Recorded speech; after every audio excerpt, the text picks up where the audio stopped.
ఒకటో అధ్యాయము 14వ శ్లోకము. తతః శ్వేతైర్హయైర్యుక్తే మహతి స్యందనే స్థితౌ మాధవః పాండవశ్చైవ దివ్యౌ శంఖౌ ప్రదద్మతుః.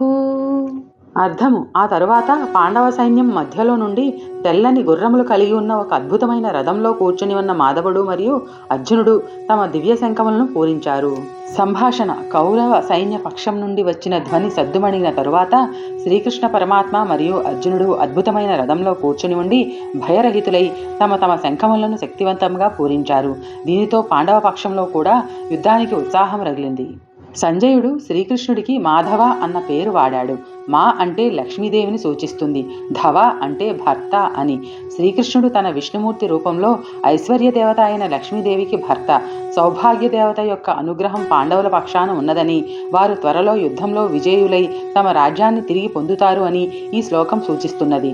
పాండవులు అంటే పాండురాజు కుమారులు అని. 5గురు అన్నదమ్ముల్లో ఎవరినైనా పాండవ అని సంబోధించవచ్చు. ఇక్కడ ఈ పదం అర్జునుడికి వాడబడుతున్నది. అతను కూర్చున్న అద్భుతమైన రథం అతనికి అగ్నిదేవుడిచే ప్రసాదించబడినది.